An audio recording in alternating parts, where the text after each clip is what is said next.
La République romaine, au 1er siècle avant Jésus-Christ, est traversée par de nombreuses crises politiques et des guerres civiles qui vont donner de plus en plus de pouvoir à l'armée romaine, qui contrôle déjà une grande partie du monde méditerranéen. Après sa victoire contre Marc-Antoine à la bataille d'Actium en 31 avant Jésus-Christ, Octave s'empare du pouvoir. En 27 avant Jésus-Christ, le Sénat lui accorde le surnom d'Auguste. Progressivement, Auguste va contrôler l'ensemble des pouvoirs. Il est chef des armées, il désigne les magistrats et les gouverneurs des provinces, et il contrôle la vie religieuse. Et à sa mort, en 14 après Jésus-Christ, il est divinisé. Va se mettre alors en place un culte impérial qui va devenir la base de l'Empire. Vénérer les empereurs, c'est vénérer Rome. Néanmoins, Auguste maintient le Sénat, qui voit ses fonctions toutefois progressivement diminuer. À la fin du 1er siècle après Jésus-Christ, le système de l'Empire est définitivement installé. Cet empire immense va être organisé en provinces sénatoriales, dirigées donc par un sénateur, et des provinces impériales, dirigées par un représentant de l'empereur. Chaque cité de l'Empire peut avoir un statut différent. Il y a des cités de droit romain, de droit latin, de droit pérégrin. Bref, l'Empire romain peut se voir comme une mosaïque ou une fédération de cités. Bon, maintenant qu'on a posé le cadre, je vous propose de commencer la leçon avec grand A, une citoyenneté ouverte. Être citoyen romain, c'est avant tout posséder des droits et des privilèges.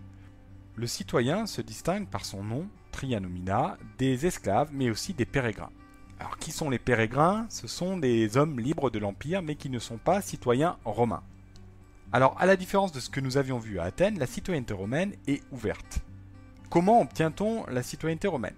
Le premier moyen, le plus simple, c'est par hérédité. Les parents sont romains, on devient romain. On peut aussi obtenir la citoyenneté romaine lorsqu'on est un esclave d'un citoyen romain et qu'on est affranchi. Le service militaire et la gestion d'une cité permettent d'obtenir quasi automatiquement la citoyenneté. Enfin, l'empereur peut accorder la citoyenneté romaine à un individu, à une cité, voire à une province entière, selon les services rendus.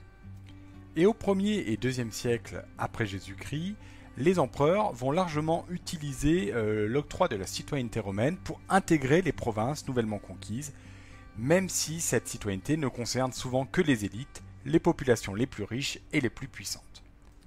Au début du IIIe siècle, la citoyenneté romaine s'est largement répandue, contribuant à la stabilité de l'Empire. Et en 212 après Jésus-Christ, l'empereur Caracalla décide d'octroyer la citoyenneté romaine à l'ensemble des hommes libres de l'Empire. Grand B, une citoyenneté enviée et très active localement. À l'échelle de l'Empire, on l'a vu, les pouvoirs politiques octroyés aux citoyens sont faibles car tous les pouvoirs sont concentrés entre les mains de l'empereur, qui nomme à la gestion des principales charges et fonctions. Par contre, à l'échelle locale, la citoyenneté peut impliquer un droit de vote pour choisir les magistrats qui vont gouverner la cité. En effet, dans l'Empire romain, chaque cité conserve son organisation politique avec des magistrats, une assemblée des citoyens et une curie, équivalent du Sénat romain. La citoyenneté va impliquer un droit à la justice, la participation à la vie religieuse, culte impérial et religion romaine, au travers de processions, de sacrifices, de rites religieux. Elle va aussi impliquer la participation à la vie civique de la cité incarnée par les fameux jeux romains, comme les combats de gladiateurs et les courses de chars. Elle implique aussi, on l'a vu, la participation à la vie politique locale à travers l'élection des magistrats, et enfin, et peut-être surtout, la fréquentation des lieux importants de la cité, ce qu'on appelle les lieux de sociabilité, comme le forum ou les thermes. Grand C, une citoyenneté très inégalitaire. Alors dès la République, les citoyens étaient séparés entre les familles les plus puissantes, les plus riches, ceux qu'on appelait les patriciens, et les populations les plus pauvres, qu'on appelait les plébéiens. Les droits et la justice étaient différents. Le système impérial est lui aussi très complexe et très inégal. On va distinguer principalement les humiliores, ceux qu'on appelle le peuple, et les honestiores, les propriétaires et les magistrats des cités. Le droit romain crée une inégalité entre ces deux catégories. L'accès aux honestiores, pour les familles les plus riches, est fondamental car lui seul permet ensuite d'accéder à l'ordre équestre qui va permettre la gestion des provinces, voire à l'ordre sénatorial et donc à l'entrée au Sénat romain. Les citoyens les plus riches fournissent donc à la cité des bâtiments et des festivités en l'honneur des dieux et des empereurs, un peu comme l'empereur le fait à Rome. C'est ce qu'on appelle l'évergétisme. Les honestures vont donc mettre en place un système de clientélisme, c'est-à-dire que chaque grande famille possède un réseau de personnes plus pauvres qu'elle soutient et finance au travers de la nourriture, d'emploi ou de logement.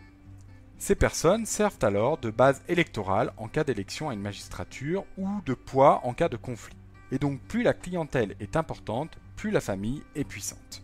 En conclusion de ce chapitre, on peut remarquer qu'on a eu affaire à deux espaces géographiques différents, la cité d'un côté contre un empire de l'autre, mais aussi deux notions de citoyenneté, une citoyenneté fermée contre une citoyenneté ouverte. Par contre, ces deux citoyennetés ont en commun l'implication à l'échelle locale, et on voit bien que la citoyenneté est donc le ciment de ces deux civilisations.